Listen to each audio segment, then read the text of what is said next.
अस्सलाम वालेकुम। आज हम बात करेंगे सर्दियों के एक और बहुत ही खूबसूरत प्लांट के बारे में। ये पेंजी का प्लांट है और बहुत ही खूबसूरत इसके फ्लावर्स होते हैं और इसको पेंजी प्लांट शायद इसलिए भी कहा जाता है, यानी तितली वाला प्लांट इसको अक्सर लोग कहते हैं, इसलिए कि इसके जो फ्लावर्स होते हैं उसका शेप कुछ बटरफ्लाई की तरह का होता है। जैसे कि आप देख रहे हैं कितने खूबसूरत लगता है, ऐसे इसके ये पर हैं और सारे ही प्लांट्स जो इसके कलर्स होते हैं बहुत खूबसूरत होते हैं। और इसकी मैं आपको दिखाऊं, ये देखिए इसका जो खिल रहा है, ये इसका एक कली बिल्कुल देखिए बटरफ्लाई की तरह की नहीं लग रही है, जो उसके पर है। तो बहुत खूबसूरत ये फ्लावरिंग प्लांट है और कई कलर से मिलता है हमें। और पास बिल्कुल प्लेन होते हैं, पास जो होते हैं वो इस तरह के कलरफुल होते हैं। और जो इजी टू ग्रो प्लांट्स हैं उसमें इनका शुमार किया जाता है। बहुत आसानी से लग जाते हैं और ज़्यादा इसकी हाइट भी नहीं होती है, इनकी ज़्यादा हाइट नहीं होती है और ना बहुत ज़्यादा इनकी रूट्स होती हैं कि आप कहें कि उनके लिए बहुत बड़ा पॉट लें, तो हम इनको छोटे पॉट में भी ग्रो कर सकते हैं और बड़े पॉट में भी ग्रो कर सकते हैं। यानी देखिए कि ये मेरा 4 इंच का पॉट है, ये मेरा 6 इंच का पॉट है और दोनों में ही इतने अच्छे तरीके से ग्रो कर रहा है। इसी तरह आप 8 इंच का पॉट ले लीजिए, 9 इंच का पॉट ले लीजिए, तो जितने बड़े प्लांट होगा मनी पॉट होगा उसी लिहाज से आप लगाइए। वैसे मैं सजेस्ट करूँगी कि आप कितना ही बड़ा पॉट लें, 9 इंच तक का पॉट भी अगर लें तो उसमें एक ही लगाइए। जैसे कि हमने 6 इंच के पॉट में और 4 इंच के पॉट में एक लगाया है और इनकी ग्रोथ देखिए कितनी अच्छी हो रही है।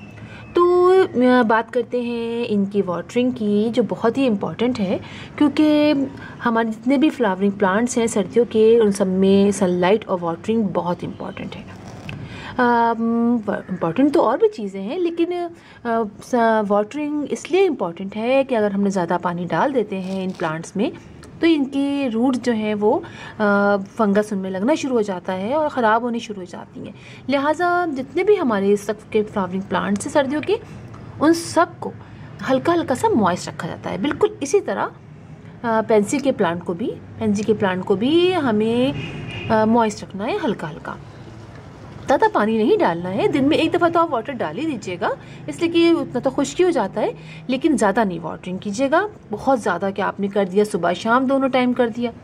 और जब हम कम वाटरिंग करते हैं तो इसके लीव्स जल्दी, फ्लावर जो हैं वो जल्दी ख़राब हो जाते हैं और फिर फ्लावरिंग भी कम होती है।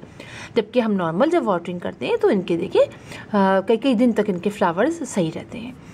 अच्छा, बात करते हैं सनलाइट की। सनलाइट भी इस प्लांट के लिए बहुत इंपॉर्टेंट है, इसलिए कि इसको बहुत ज़्यादा सनलाइट की ज़रूरत नहीं होती है। मेरे जिस एरिया में ये रखा हुआ है मैंने, उसमें सुबह की समझिए 1 से 1.5 घंटे 2 घंटे की धूप आती है, उसके बाद वहाँ से मूव कर जाती है धूप। तो उनमें ये प्लांट बहुत अच्छे तरीके से ग्रो करता है, क्योंकि बहुत छोटा सा प्लांट होता है, ज़्यादा बर्दाश्त नहीं कर पाता डायरेक्ट सनलाइट को ज़्यादा देर के लिए।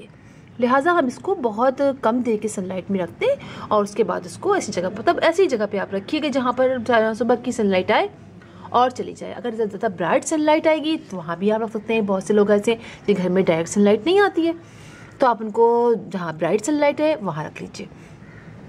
और पिंचिंग बहुत ज़रूरी है। लीव्स को आप ना कट करें, कोई मसला नहीं है, लीव आप इसको तोड़ने की ज़रूरत नहीं है, लेकिन फ्लावर्स को देखिए मैंने तोड़ के डाला है। फ्लावर्स को कट करना बहुत ज़रूरी है कि ऐसा ना हो कि इसके अंदर जो है वो फिर फ्लावर जो लीव्स वो समझिए सीड बनना शुरू हो जाए, और सीड बनने शुरू हो गए तो समझिए हमारा प्लांट बस सीड बनाने में लग जाएगा और फिर फ्लावरिंग नहीं होगी। लिहाजा हमें जब तक इसके मौसम अच्छा रहता है तब तक हम इसके फूल से जो मतलब इंजॉय करते हैं। और जैसे गर्मियाँ स्टार्ट हो मार्च अप्रैल तक में, तो आप देखिए कि मौसम ख़राब होना शुरू हो गया है, गर्म हो गया है और सूखने से लग रहा है, तो फ़ौरन आप इसको छोड़ दीजिए ताकि इसमें सीड्स बनने शुरू हो जाएं। अच्छा, इसको जो ग्रो किया जाता है वो समझिए अक्टूबर से स्टार्ट कर दिया जाता है इसके सीड लगाने। सीड से भी लगता है ये बहुत अच्छी तरीके से। सीड अक्टूबर से नवंबर तक लगा लीजिए, सितंबर अक्टूबर में लगा लीजिए आप इसके सीड, और दिसंबर तक में आपको इसके फ्लावर्स मिलने शुरू हो जाएंगे।